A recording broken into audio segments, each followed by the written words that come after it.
The fuck is going on, everyone? Welcome to the only list of mine, my top 10 games of 2025. I'm not going to do this with these on because they're doing me head in. Hope you're well.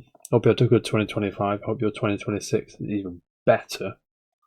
But yeah, this year has been an absolute bang show of releases. I mean, there's stuff I haven't got around to playing, which probably should be on this list, but it is what it is, isn't it? But I shan't keep you too long with the intro spiel. You know how it works by now. I'm sure you've seen 1,000 other videos. 10 games in order that I like this year. Starting from 10 all the way to number 1. Let's get cracking. Number 10. Night Striker Gear. You know, I do enjoy when I can play a bit of a wild card in this list when I do it every year. It seems quite out of nowhere because I only started playing it back end of December, something like that, and I'm like, this is my shit.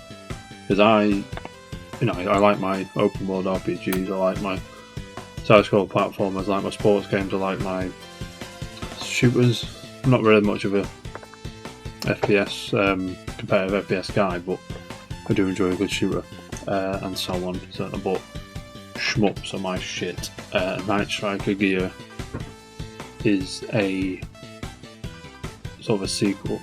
It's billed as a sequel, but it could easily just be a remaster, and that's no detriment to the game at all. It's fantastic. It's a sequel to Night Striker, which was a late 80s, I think, arcade game from Taito, and you can just see exactly what it's about. It's an on-rail shooter, similar in gameplay to Outrun, and what's the fucking Space Harrier. I should have known that because Space Harrier is fucking mint, and I love Space Harrier a lot. And it is directed by none other than, I've wrote this down, bear with me, Hiroshi Ayuchi. It's either Ayuchi or Yuchi. I'm not really sure how to say that. I'm sorry, but I think it's Yuchi-san, the gentleman, who has a bit of a resume. So he's responsible for directing Gradius 5, which is fucking mint. Radiant Silvergun, which is class, and one of my favourite games of all time, Ikaruga. And when we go arcade club in mainly Barry, but we're partial to Leeds every now and then, you know what I'm saying, and find some of our footage, or I might have time to borrow me some. It's just about 3 or 4 floors of arcades, and it's great. All the machines are on free play. It's great. Enough about that, back to the game. On-rail shooter, similar in gameplay to Outrun and again Space Harrier. It's just run and gun, keep going, chase that high score. The dopamine fix is there, the numbers go up, I'm happy, let's go again, beat that score. Not a lot of people are playing this, so it is quite easy to get top 100, 200, 300 or so. But the sweats are there, and I'm good in for them, you know what I'm saying. I have a great time with this. A great time with this game. And I just think more people should play it, because it's great. There's your sales pitch. It's fucking awesome. Go and play it. I'm playing it on Switch 2. Runs well, obviously. It's also on Steam. I'm not sure if it's on PS or Xbox yet, but I'm hoping it will be, because it deserves to be everywhere. Do you know what I'm saying? But it is what it is. There you go. Moving on. Number 9. Ninja Gaiden Ragebound.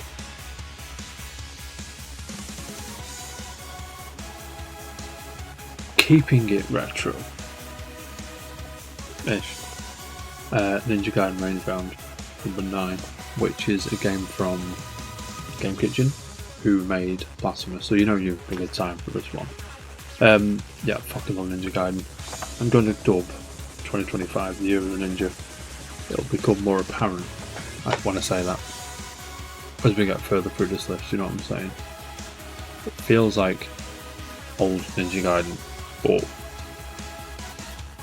modernised at the same time, but doesn't feel dated at the same I think you know what I'm trying to get at. There's a lot of games on this list like that, which are great. So you play as Kenji, who's Ryu's protege, if you will, or whatever they're called. I can't remember, I'm so sorry. And he sort of has this intertwined connection with Komori. Bit of a spoiler there for the early game, but please indulge me with that if you don't mind. Yeah, and it's great. You switch between the characters. It's relatively easier than what a Ninja Gaiden game has been in the past and can be, but it's also has its moments, if you will. Just a few bosses I was like, oh, I'm not sure. Okay, it's like that, is it? And it was like that until, again, you get better at the patterns and then give them a good slap in. The music's great, the artwork's great. Yeah, I'd love to see a Range Bound 2, or if this was the one and done, awesome. But yeah, Ninja Gaiden is back with a bang, and Range Bound is number 9. Moving on. Number 8. Ninja Gaiden 2 Black.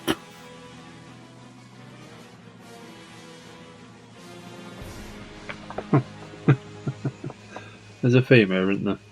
You know what I'm saying? Yeah, Ninja Gaiden 2 Black, which is the definitive edition of Ninja Gaiden 2, which was released, fucking hell, I want to say late 2000s, 8 or 7, something like that. And it was awesome back then. And with this version, I've not played it for 1,000 years, so you'll have to forgive me, but with this version, it's still great. I don't think they've touched the gameplay up a little bit, if at all. I don't think they've even touched it. I think they're just... I'm not a programmer, like I say. Maybe a copy and paste kind of thing. When I've gone, this is the same, bang. It feels the same from what I remember, but again, I could be misremembering it. It has been a long time. And also, a couple of months ago, we did lose the guy that brought this game, well, Ninja Gaiden, the 3D one, and of course, I think he did this one. I don't think he did 3, but he definitely did the first 2. It was Tomonobu Itagaki, who sadly lost his life, which he was his inspiration, not just for Ninja Gaiden, but for like 3D action games at the time, and the influence these games have had from then to now is unmatched, to be honest. And he's sorely missed by everybody, I'm sure. And love, peace, everything to his family and friends. It's awful. Yeah, Ninja Gaiden 2 Black is wonderful. I think there's less enemies, and I think you have more health, I believe, but so it's a little bit easier. That's all you scrubs out there have an easier time, I should say, because like Rage Bound, a few of the bosses were tricky. Do you know what I'm saying? I remember struggling on a few of the later ones at least, and I remember really struggling back in the day, so it must have made it easier, because I did seem to fly through this one. Yeah, gameplay is still as sleek and responsive as ever. Camera's a bit weird. Yeah, it feels like it's 2008 again. I think it was 2008 or 7. I can't remember, but it feels like it was that time again. And you know, they barely changed it, and it still doesn't feel out of place. So kudos to the team that brought it back to us. And you should go and play Ninja Gaiden 2 Black. It's on Game Pass, and it's probably in the January sales if you're watching us in the upload-ish period. So go and play it. It's great. Number 7.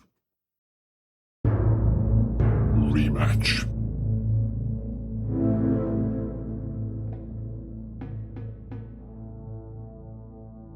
Now, you ever want to play a rematch? I'm down. Just message me. Twitter, Discord. Just message me. I'm in. Yeah, this is my most played game of the year by a mile.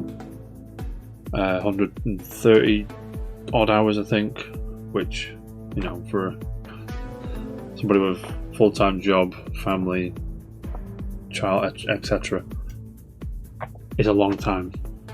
That's a good chunk of my free time, and for good reason, because it's great.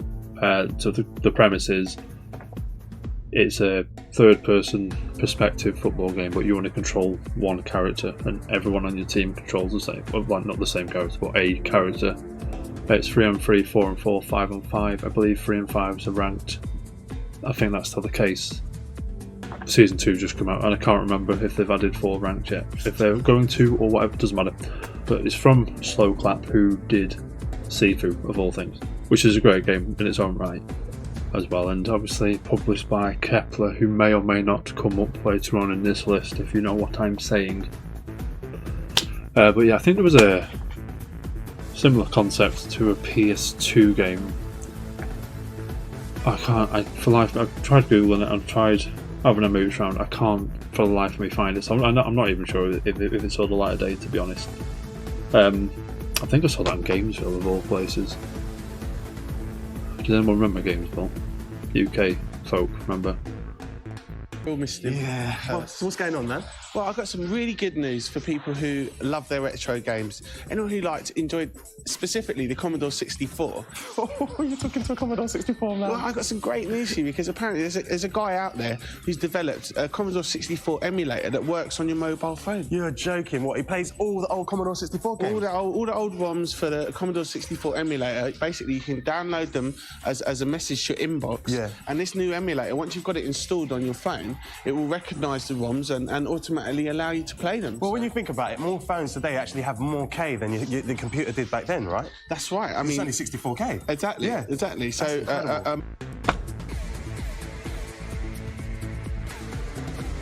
The days before YouTube, when professionals are talking, you know what I'm saying? I'm joking. It was good for what it was. And I was only about 12 or so when it aired, so I was like, oh, this is the coolest thing ever. Getting off topic. It is one of them where it's one of them, for me, it's online or nothing. Right, online with the lads, get a load of us together. It's a great time. I have not spent this long online playing games with my friends for a long time. Probably since Rocket League, to be fair. I sort of rekindled friendships. I've made new friends through this game, or through friends through this game, but you know what I mean. It's a bit rough around the edges, and would I be playing it for as long if I was solo? Probably not. I don't know. Put a podcast on or something, you know what I mean? Look, it feels great for the most part. When you're in that, it can be a bit, what do I say, janky. I'll say janky, because a lot of the times you can sort of fuck up. Pardon me, French. It's French. But I beg your pardon. And it sometimes, when you're the goalkeeper especially, like I said, you just, sometimes you'll go for the ball but you'll jump over it, or you'll slide past it, or the ball will just go straight through you when you should be really picking it up. That's happened to all of us, and it'll happen to you if you start playing it. Don't feel ashamed. It happens to the best of us. It is quite difficult when you do first start to sort of, a lot of the tech has improved. So I've played the first, I think it was 2 betas, I think. I played them as well. And a lot of the tech has advanced since then, and it's so difficult to read what your opponent's going to do. But it's a great time. Climbing the ranks is fun. Playing like in lobbies with your friends is fun as well. You're 3-on-3s if there's 6 of you, and etc. It doesn't even break the game if it's 3-on-4, to be honest. If you've got like odd numbers, it can still be a good time. Yeah, I mean, I really like this game, and Jan will tell you, I really like arcade football games. More so than like your realistic ones, like your FIFAs and your, what's it called now? Pro Evo. Then it was, I can't remember what it is. Doesn't matter. But yeah, FC now, isn't it? FIFA. Beg your pardon, but FIFA. Doesn't matter. Good time. Go and play it. It's great. Moving on. Number 6. Metal Gear Solid Delta Snake Eater.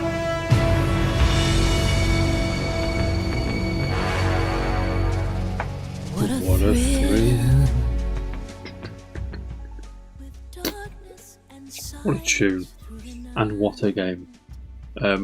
Metal Gear Solid Snake Eater, one of the great games of all time.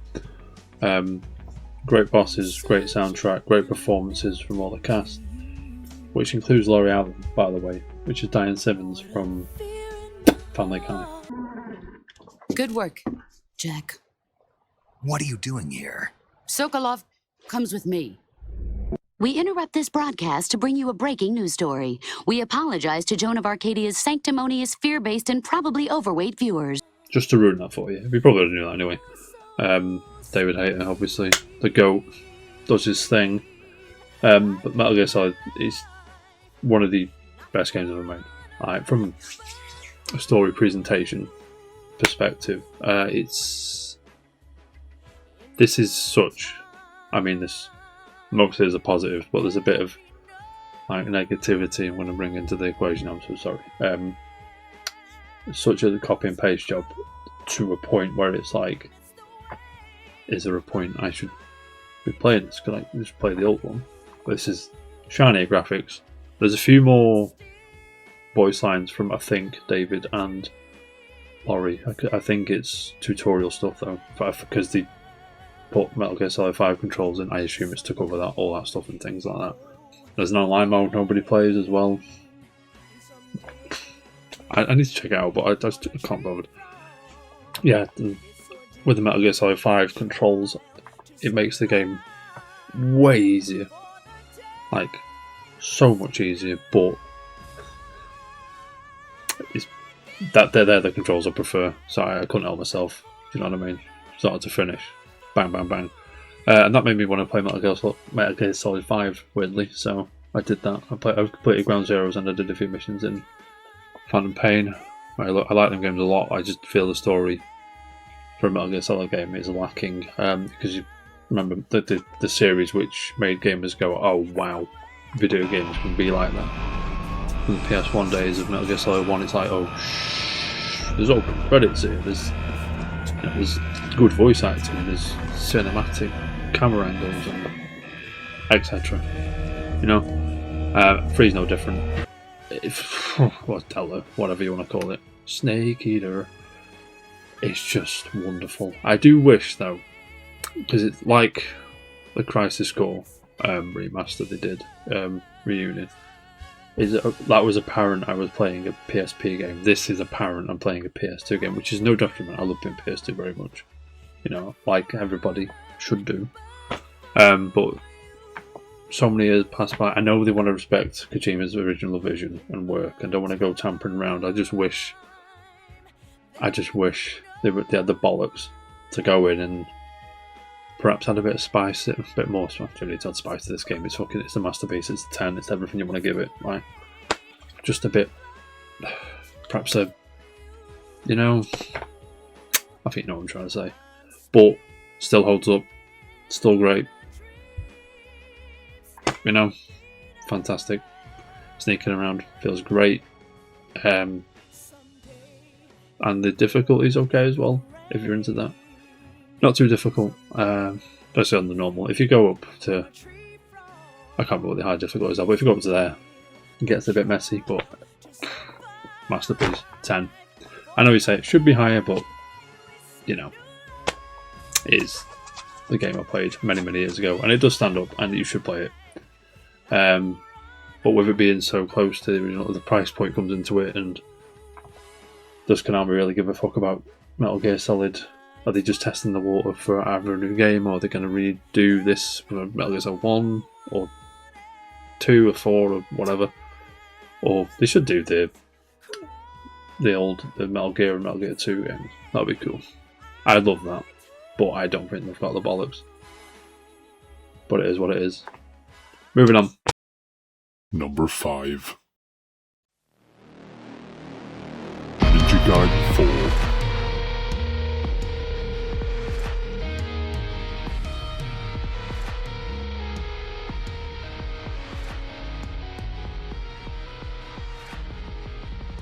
And that's halfway. And it's a hat-trick for Ninja Gaiden. Sorry. But I'll talk about the series till the cows come home, so deal with it. Yeah, I didn't think for a second I'd be playing Ninja Gaiden 4 like at all, especially from Platinum Games, which from a studio which have lost a lot of big heads over the past year or so. Kamiya being the one of them, and for them to pull this out of the bag is just unreal. Now it's a collaboration with Team Ninja and Xbox Game Studios, beg your pardon, did publish it. So it's hard to see where the line is, but the influence is there. You can definitely tell Platinum Games got in there with the nitty gritty, got their hands dirty, and it's nice to see them have a half decent relationship with Xbox after Scalebound, you know what I'm saying? But this game's fucking sick. It'd be higher if I'm going to be honest with you, but the story's fucking arse. I'm sorry. The story's not good. The sort of level design's a bit bland. It gets a bit samey as you go through the world, but I don't play these games, for that kind of thing. I do, however, play it for the action. And to have a character action game, I'm hoping they're going to start from back. I do love a Souls-like. Don't misinterpret what I'm saying, right? But when it's every fucking game with a sword is a Souls-like, so you have to be more methodical, which I'm all for. Don't get me wrong, but something about just getting these combos off, juggling enemies, impaling them. It's so good. And doing the Inazune drop like no tomorrow. It's come straight back. I'm like, yeah, I can do this all day long. Let's go. The new protagonist is Yakumo. I had to Google that before I start this. I'm gonna lie, because he's a bit dull, a bit of a moody sort of. He's just he's a lot, which is cool. But I prefer Ryu, obviously, because Ryu's iconic at this point. And Sayori is the person you have to save. Who, again,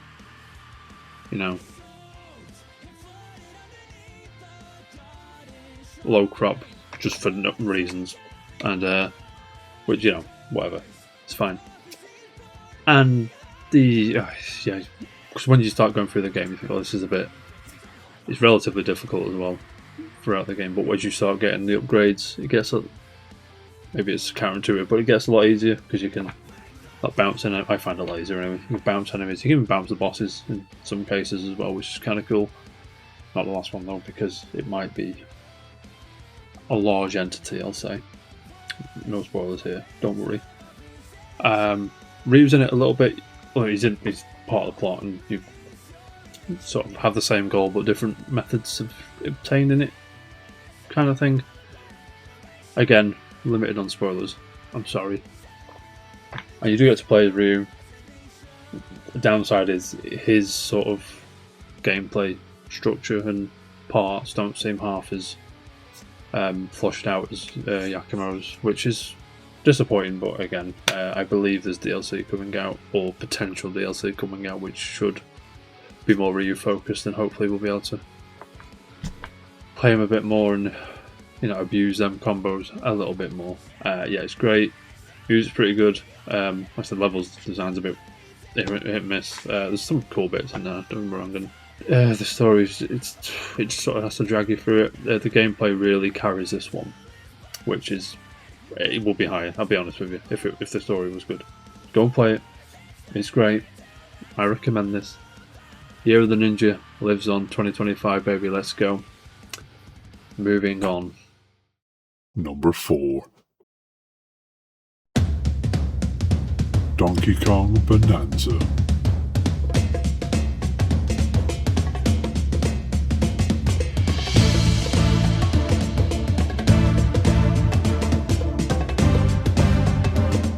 And just missing out on the podium is Donkey Kong Bonanza, which is the first 3D Donkey Kong game for, I think, since the only 3D Donkey Kong game before this, which was 64.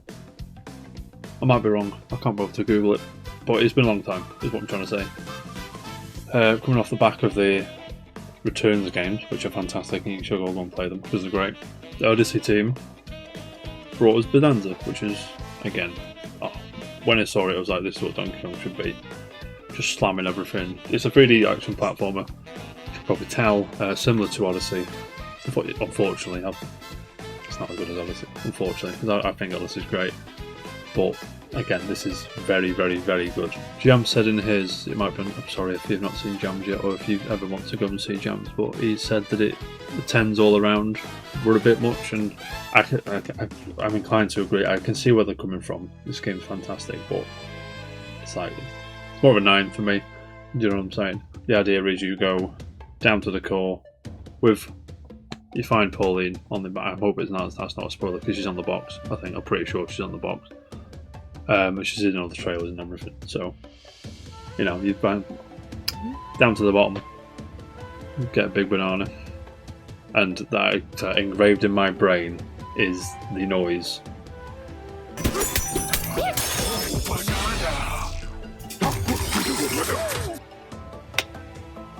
You know what I'm saying? It's every time he gets a banana, he says that. It's fucking great. It's similar to Odyssey, where the bananas are like stars and not stars, moons. Sorry, and they're all over the show. You get bonanza transformations, which, you know, start off as just a bigger gorilla, but then you go to other animals, and it's great. A few of them are good.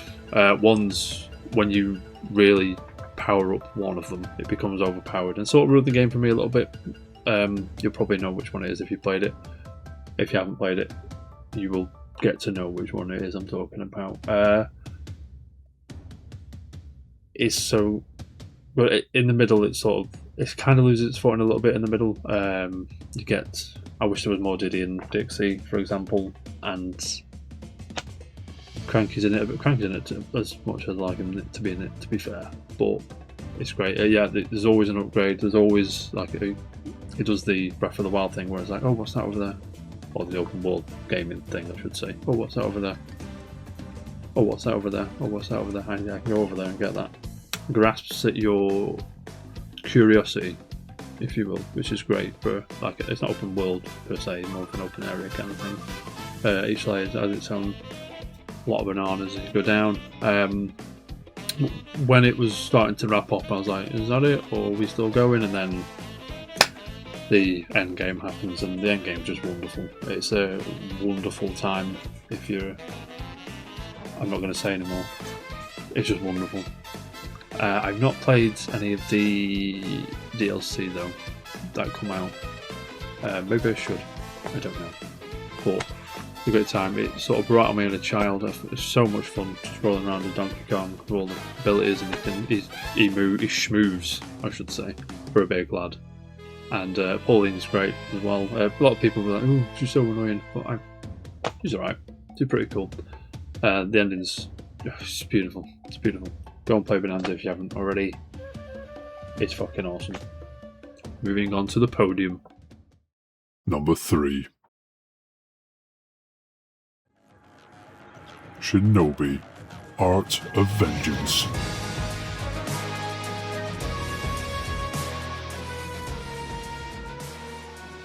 And here we are, the podium, if you will. The bronze medal, if you want to go that far. Shinobi, Art of Vengeance, the number 3 on this year's list, which, let me tell you, I fucking love this game. When it was announced, I believe, stick with me, Sega had a thing at 2023 Game Awards, where they had this like sort of sizzle reel of like, oh, we're remaking all this crap for you. And Shinobi was on there, I think Jet Set Radio was on there, Streets of Rage, and I think Crazy Taxi, and I even think Golden Axe was on there as well. Doesn't matter. Shinobi, first one off the list, first one out, first one, bang.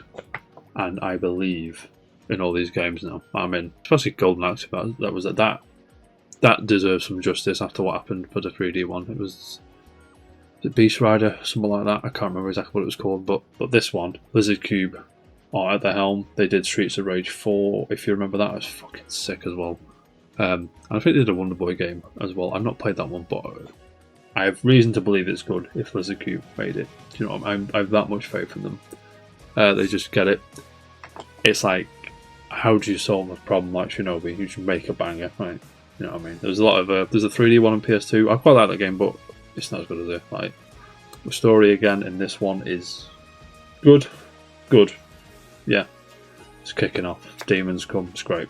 I'll bring up Smash anytime I can, but I believe that Joe Musashi or Ryo Hayabusa should be in Smash. One of them two should be in Smash Brothers. It's just crazy that they're not. But Smash is a miracle anyway that it even exists, so I'm not going to say it, but it doesn't matter.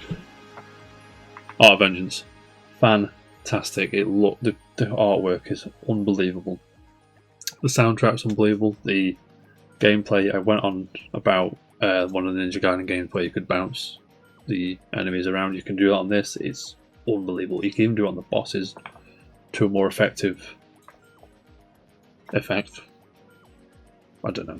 But you can bounce the bosses around when they're cooled down a bit. When they're on the cooldown, you can do that. Relatively easy. There are hard bits. You can, to get 100%, you've got to go in and do the extra bits and bobs in there, and that can be quite demanding. And there's a lot of traversal ones which they can be quite tricky to get to nail down. Certain jumps and dashes and things. And yeah, I fucking love this game. It's set up like a faux Metroidvania kind of thing. So you'll get upgrades. You'll be like, oh, I can't get to that chest there. I can't get up there to get down that corridor. I can't blah blah blah blah. But oh, actually now I've got a hook which I can get up there now. That's really cool. But there's no like traversal, and I think with the fast nature of this game, a traditional Metroidvania would sort of slow it down too much for me, and I believe having it in levels split up was the correct decision. There's like a map and you can select a level like a 1-1, 1-2, 1-3 boss, 2-1 and so on, that kind of thing. It's just good. It's just good. I really like this game. I don't know if you can tell. Number 2. Hades 2.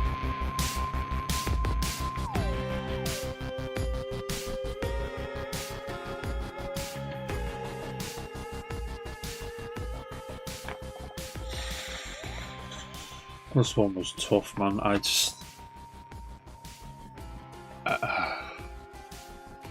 say that because Hades 1 is, without question, one of my favourite games of all time. It's on my top 10 list we did a few years ago on here now, and as I'm playing, there's Hades 2. Played it since early access, May 2024, I think it was. Just like Hades 1, that came out early access. I think it was 2018, late 2018. I think the game was 2018, so it'll be December, but it doesn't matter. Unless a disaster happens here, and then I'm going to swap it. But then obviously that will put it number 1 here. But it's hard to explain, but I sort of, you'll understand when I get to the one and talk about it. But with this one, it's fucking phenomenal. Yeah, so it did come out earlier this year. Version 1 was about September-ish, I think it was. It might have been earlier than that. I don't think it was later, but yeah. So I early accessed it. When I do that, I always restart the game. So I like to go in fresh vanilla, which can be a bit repetitive, but it is a roguelike and part of the nature of it. You know what I mean? Going through and through and through. With this, there's a new character. There's new characters all over the place. There's some returning ones, and more returning ones may or may not. Do you know what I'm saying? Rear their heads when you play. It's just phenomenal. Again, the artwork is fantastic. The music from Darren Korb is fucking wonderful. Again, that guy doesn't. The studio doesn't miss. Supergiant Games have never made a bad game. Full stop. End of discussion. Right. Yeah, with this one, it's just so good. When you first start playing, it's like, I've played this before. Like, it's Hades again, which is fucking, yeah, sign me up. But as you start playing more of it, start noticing the nuances and different things that happen. Like, for example, I don't think Zagreus could run. It could just dash and move. I don't think if you held the dash button down, he would run. I might be misremembering it again. I'm not going to spoil much as well, so don't worry. So you play as Millen away, who, may or may not have something to do with characters from the first game. I don't know. You go after somebody. I'm not going to tell you who. because you should go and play this game. It's fucking fantastic. One of the niggles I have with it is that it can be a bit overwhelming with a lot of the shit you you can collect, and okay, you do have to collect some of it to be fair, but to upgrade your stuff, I'm not going to say there's a new sort of level up system which is really cool. I won't spoil anything for you. Again, new weapons they're pretty cool to be fair, and I do like a lot of the new boons that are been put in. Some feel like a lot of the old ones, like I'm going back to it feels like Hades again, which is great in its own right. But I can just sit here. Tim Getty's kind of funny said a quote I like about this game, whereas you can sit down and play this game for 15 minutes. It's a 10. You can sit down and play this game for 5, 6, 7 plus hours, and you still have a wonderful time. How it sort of presents its story to you again is masterful. There's a lot. It can be a lot sometimes, and you can have like an exhilarating fight, and you're buzzing. You're just coming down, and you go back to your camp, and everyone's cool, and everyone's like sort of, oh, how'd you get on, and all this. And there's a lot of dialogue, which again you can miss if you have certain equipment. I'll say, like equipped, for lack of a better term, and then if you sort of remove it, or if you try something else, it's like, oh, I see what you're doing. There's a lot of that in there, especially if you can give gifts to the characters as well, and that can you can build the relationships there. You may or may not be able to bed some of them. You know what I'm saying? But it's fucking wonderful, and gameplay's king. This is just so addictive. Just boom, boom, boom, boom. The only thing that makes me a bit cautious, sometimes a run can take a bit longer, and I don't like pausing runs. I like to be in the zone, clear, bang, back at base, save, see you later. So I'd only play this if I had enough time for at least one run, you know what I'm saying? But yeah, it's fantastic. There's surprises as well. You may or may not have more than one big bad. Ben Starr's in it. Ben Starr's fucking awesome. But yeah, the voice acting again is quality, and it's just a good game. It's so good, and you don't need to play the first one to appreciate this. I think you should, but you don't have to. If that's your sort of cup of tea, go and play it. If it isn't, you're missing out, but sometimes things just don't gel for you. But it's a 10. It's great. Now, I'll do some honourable mentions first, and then we'll go into number 1. But let me just tell you, you probably know what number 1 is, and I'm sorry. Honourable Mentions.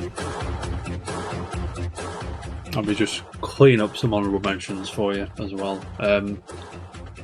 Silksong is not number 1, and I'm sorry. I just haven't played it enough. It's weird because Hollow Knight should be my thing, but I just don't jive with it. I just haven't clicked with it yet. Playing Silksong, it's a great game, but it's sort of similar time period to Hades 2, and Hades 2 was top priority for me, so I had to drop Silksong. There's only a finite amount of time in the day to play these games, and I am sorry. Like, do you know what I mean? If you love Silksong, more power to you. I can't believe it's finally out. Do you know what I mean? It's been a long time. What else have we got? I've got a list. I can't remember. I'm getting old. I can't remember every game I've played. Fast Fusion, F-Zero, like, it's good. It's just good, man. No notes. It's just a good game. Wu Chang as well. It's what I was saying earlier. Another Souls-like. It's more Souls-like than Ninja Gaiden, but I don't think it's quite. It's more Sekiro-like. Sekiro, beg your pardon. Tony Hawk's Pro Skater 3 and 4. I love those games very much. It's just we've had a banger year this year, and it's just missed. Night Rain. Not played Night Rain. I wanted to. Don't get around to it. I don't know. South of Midnight. I think that came out this year. I'm pretty sure it did. Just didn't get around to it. Was good. Again, Marvel Cosmic Invasion's not played nearly enough of it, but I don't think from what I played to what I put on my list, I don't think I'd swap, because you'd have to swap either Ragebound, Art of Vengeance, or maybe. But it's good from what I played, but I've not played half enough of it. I know Jen likes that game a lot. Split Fiction, unfortunately, is not here. Loved it, played it with the wife, but again, we didn't finish it, weirdly. I don't know why. We were really enjoying it and we just stopped. But there's a lot of nods to a lot of games there, and it's obviously a Haze-like game. Joseph Fares, who's the co-op master, if you will. And there's a lot of copycats coming out, which I don't mind at all. Inspire people to do great things, and it's nice to play games with co-op couch games with people. It's great. It's awesome. Doom: The Dark Ages, again, not played nearly enough of it. I don't think it'll make it anyway. It's weird with Doom because for me they've failed to capture the hype of 2016 Doom, which is an all-timer in my opinion. Avowed, again, what I played, a bit dodgy. It was good. Not top 10 this year, no way. Not for me. Elder Scrolls Oblivion as well. More of a Skyrim man, but again, we've had a banger year. I just can't, man. Mario Kart World is another one. I want to love this game. I do love this game, to be fair. I don't know what I'm talking about, but there's so many. Hits the post on a lot, I'll say. So the open world a bit. I mean, with my little boy, we do sort of drive around and we do the blue power switch, blue key switches, I should say. We have a good time, but it's just a few and far between, and there's a bit. It should, on paper, it feels better than what it is and what we were getting, and online is just mental. Like, I'm all for Mario Kart nonsense, but that's just 24 players is. It's alright against computer. And I do love the new mode. The what's it called? Knockout Tour is fucking awesome because the bullshit. The further you get into the race, the bullshit sort of disappears a bit. You know what I mean? It gets less and less, which is good. It gets manageable amount of bullshit. Which Mario Kart 8 nailed it, to be honest. And Mario Kart 8 is fucking awesome. And I just don't think it's. It might get there with all the updates and DLC. It might probably get DLC for it, won't we? But it is what it is. I also... Metro Prime 4 is not here as well, unfortunately. I nearly put it at 10, but I was like, it's so close, because like a lot of the issues a lot of people had with it weren't the issues I had with it. So a lot of it was the NPC characters, like the Federation guys that'll be like Miles. Apart from like a shaky sort of introduction with Miles, didn't mind him. You know what I mean? He talked to me over the radio. I thought he was going to pester me more than he did. It didn't bother me a little bit. It only bothered me when I was... If you're going to play Metro Prime 4, like, farm for the green crystals, that's all I'll say. I had a better time with it because I got given that advice and I'm going to bestow that advice upon you, so there you go. Yeah, it's just... When it's Metroid Prime, it's mint. It's what I wanted, but it tries bullshit, which I'm glad it tried new things, don't get me wrong. Like there's the desert area, Sol Valley, which is barren, right? There's a few bits to do, and you know it's basically Zelda field, but a desert. There's even shrine things to get upgrades and stuff, which whatever. Okay, I'm glad you've tried new things, but it just feels like Ocarina of Time, and Ocarina of Time is inspirational and fucking mint, but we've evolved since then. I don't think it adds anything to the game. As cool as the bike is, and the bike should be a bit cooler to control as well, but as cool as the bike is, I don't think it adds anything. I think it will be a better game if it stuck to the Metroid Prime structure, no open area. Maybe a hub, but not like a big desert. I don't think it adds anything. And the NPCs aren't as annoying as they're made out to be. Nowhere near. And I think that was about it. Yeah. Like I said, number one, you fucking already know what it is. I've not played Battlefield 6. I'll just go on something I've played. I've not played Battlefield 6. I've not played Ghost of Yotei. I've not played... I'm forgetting stuff. If I haven't said it, I probably haven't played it. Not because I think it's rubbish or anything. There's only a finite amount of time one can gain, you know what I'm saying?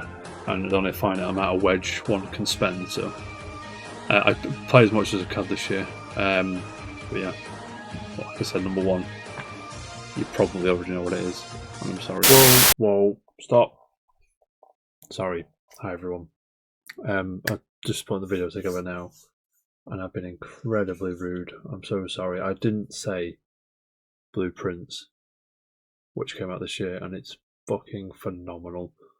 Not my thing, which is why it's not here, and I've not played half of what I should have done, to be honest with you, because it's just wonderful. It is a roguelike sort of puzzle adventure thing. Very unique in its ideas. Presents itself well, and it's bloody wonderful. And you should all go and play it. And I just started playing First Berserker Kazan as well, which I'm 99% sure that came out in 2025. And that's also quite good. But Blueprints is good. And I imagine if I played a bit more of it, it will be here. But it isn't. But anyway, back to the totally surprise that is my number one pick. I'll see you on the other side. Number 1. Claire Obscure, Expedition 33. Out of the question. I will never join you again. There will be a lot of fighting, though. Oh yeah, that's true. Yeah, it's true. There will be a lot of fighting. Exactly. Count me in then. Now, to be honest, I don't think anyone else has got this as their number one. Claire Obscure Expedition 33. Developed by Sandfall Interactive, all the way in sunny France. This gaming, like a sense, is always a miracle they exist anyway, but this is fucking nuts. They used to work for Ubisoft. They left 2020-ish, I don't know when they left, but they left some time ago. And it's nuts because they like put their casting call on Reddit, and they found their sound guy Lorien Tessard on SoundCloud, and the music is just unbelievable. Like, I do think Hades 2 in this, similar to last year, I always flip-flop last year. I think Metaphor is the better game, but Rebirth is, I just love it more. Do you know what I mean?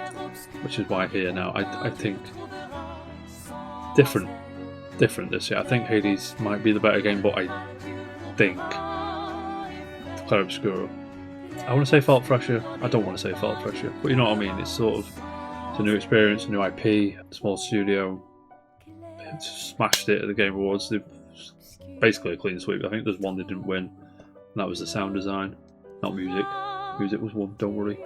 How it starts is a masterclass in storytelling. Like, you get the stakes straight away. You get this world, all these characters introduced.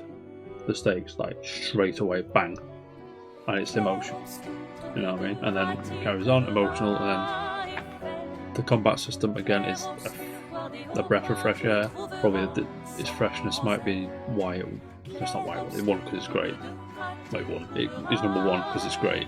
Yeah, but there's like a parry system. You can dodge / parry system on the turn-based sort of battle system as well. There's no shame in dodging. It's like a high risk, high reward thing. If you dodge, you can just continue to dodge, but if you parry, I believe you just get slammed. Like, if you miss one parry, I think you can just get slammed, because a lot of the enemies do combos, which can be quite difficult to sort of get the timing right. If you parry, slightly easier if you dodge. Yeah, and the characters again, SK is my dude.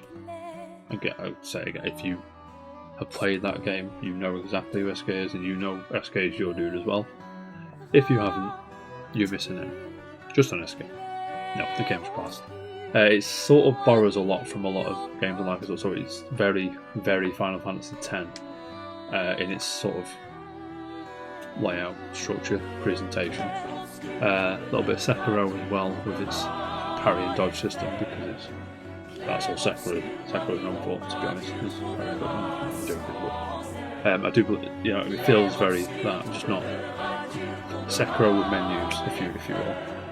If that floats your boat as well. Some near in there, which I'm all for. Just, I mean, how it's told, how it's like portrays the story and stuff, characters, and it's and the choice at the end is devastating both ways, like no matter which one you pick. And it's not too long. It doesn't overstay its welcome. Like a lot of games nowadays, not every game has to be 8 million hours with 5 bajillion things to do. I think I did it in 30, 35 hours, something like that. But if you're a completionist, 60 or 70, which isn't too bad on its own as well. I'm looking forward to what this team do next. There's a film, and Robert Pattinson should play Gustav. I know Charlie Cox does the voice, but yeah, Charlie Cox is in it. Andy Serkis is in it. Ben Starr's in it. Jennifer English, of course, the wonderful Jennifer English, who's great, and so on. I'm missing those people, I'm so sorry, but it's just, it is what it is. Everything you heard about this game is true. It's just so good. This is somebody's Final Fantasy VII moment. Like, this is the game they'll talk about. Like, my generation talked about Final Fantasy VII, your generation might have talked about Skyrim or Breath of the Wild, or this is one of them, an all-timer, but for sure. I hope it gets a sequel, but again, whatever Sandfall want to do next, buy me a ticket, win me that raffle, get me in day one. Do you know what I'm saying? So there you go. Please let me know what games you like playing this year, just anything really. It doesn't have to be this year specifically, but what games you're into. I'm very interested. I'd love to know. I love chatting to people about games and that. I also, yeah, just thank you very much for watching. If you made it this far, I'll get you a medal. I'll get you a nice trophy. You may as well hit the like button while you're here. You may as well share it with your friends and say this guy's a fucking terrible taste in games. Correct taste, but terrible. But yeah, thank you very much, everybody. I will see you next time. Same time next year.